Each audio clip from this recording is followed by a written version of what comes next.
So I've spent the last 3 weeks since Endwalker release leveling all my healers from 80 to level 90. And here are my overall thoughts on them. The criteria I'm going to rank them by will be something along the lines of how good is the job, how much did it improve, how much fun is it to play actually.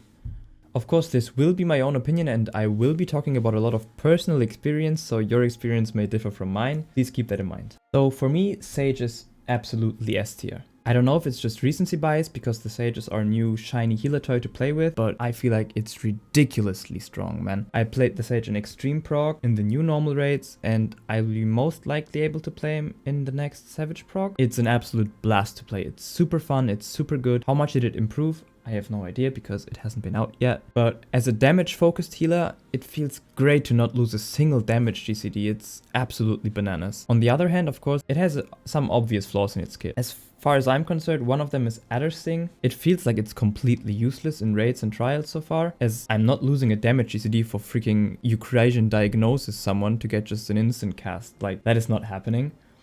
I can slide cast out of every spell. I have 1.5 seconds to move and I have like Icarus. Are you kidding me? I don't need it for movement, man. The only way I utilize it right now is like pre-pull, shielding 3 people to get 3 stacks on the first raid Y to just have the 3 stacks, but it's kind of unsatisfying for a net damage loss in fight. In dungeons, sure, it's cool because you need to GCD heal here or there on big packs and it's more damage than your standard AoE, so it's cool, but who gives a damn about dungeons, man? I also feel like Adder Skull is not optimal. Like, I never feel like I don't have any Adder Skull. It's just always there. Like, we get a spell. What's the fucking name of the spell, man? Let me check. Rhizomata, but I never use this if I don't die. It's like a death recovery tool, but you never need to use this in fight. So yeah, I really love the job. It's ridiculously fun. It's very strong. It's just, I'm really unsatisfied with its job gauge in general. Any ideas on how to change it? Basically try to get it to a point where you generate Adder Sting naturally.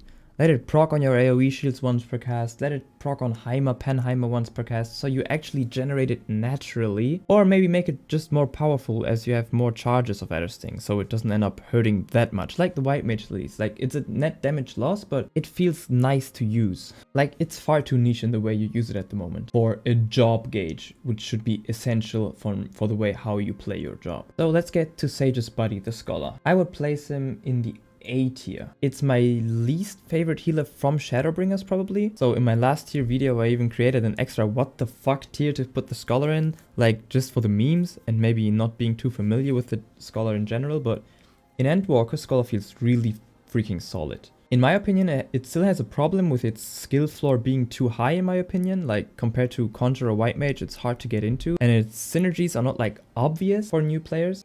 Also it got a good help your tank spell with Protraction, which fits its job really well, where Whitemage got Aqua Veil and Astro got Exaltation. 3 spells doing a similar thing, but in a different way. Plus, I'm a huge fan of Expedient. People were laughing their asses off about it before release, but it's actually crazy good.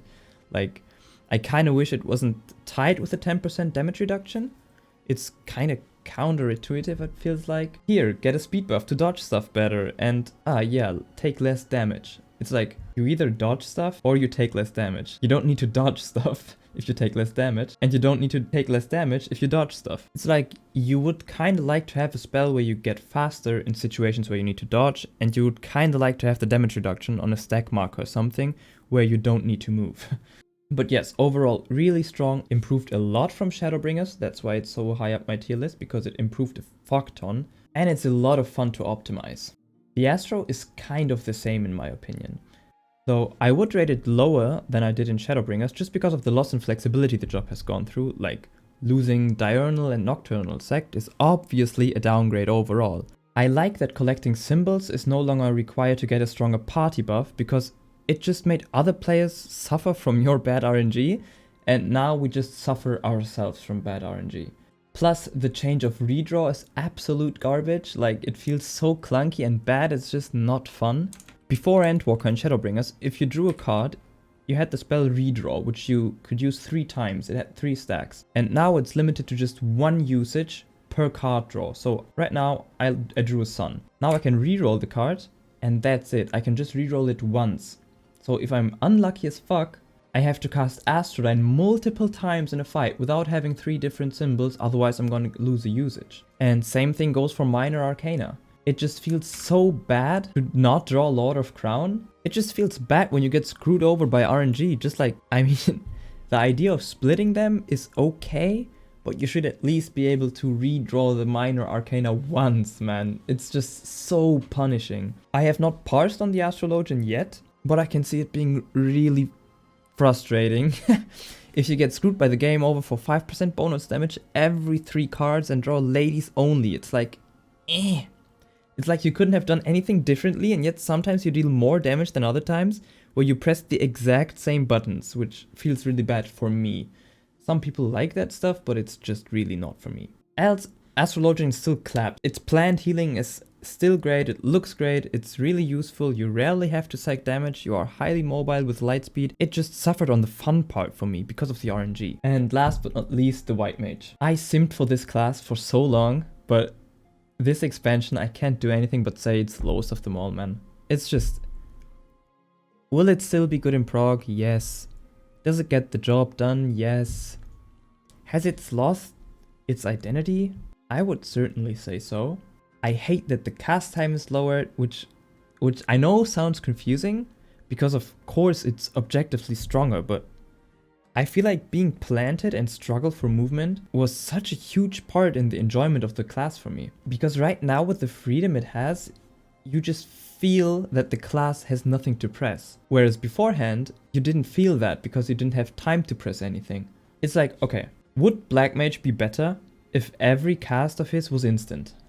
Like, of course it would be an objectively stronger job, but part of playing Black Mage and part of the fun of it is pre-planning movement and knowing in advance, like, where am I going to stand for the next 60 seconds because I won't be able to move. And I think at least some people could agree with me on this. Like, having a limited amount of weave windows and having to pre-plan on what window you use what was really fun for me. Now that you can single weave every GCD, it really just puts in perspective how boring it can feel because you actually have nothing to weave. What do you want me to weave? Everything is like global cooldown. What do you want me to weave? Like a size? Yes. Plenary indulgence? Yes. But divine benison? What the fuck, man? I'm out of OGCDs. Like after 5 casts. Plus our mana management is all fucked up because thin air is garbage. And presence of mind just feels way too fast. Like I can slide cast out of presence of mind like 2 seconds, like a half second into the cast, man. I'm just summoner right now. Look at this is ridiculous. Like, I'm not even casting, this is, give us light speed at that point. It's so stressful to weave in that presence of mind windows, but on the other hand, there's nothing to weave, so it's just, like, at that point, just make presence of mind something completely different. Like, make it open a blood lily every 120 seconds. Like, that would be nice. Like, I can press Q and get another blood lily. Like, that would be great, that would be cool.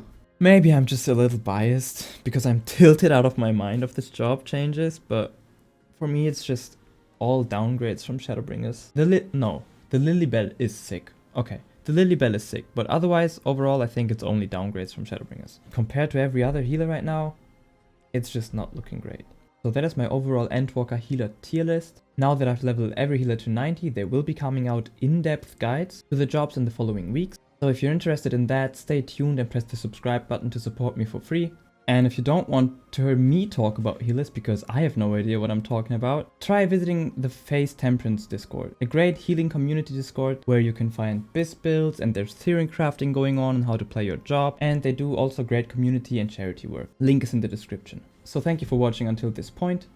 I hope you have a great start into the new year and have fun healing.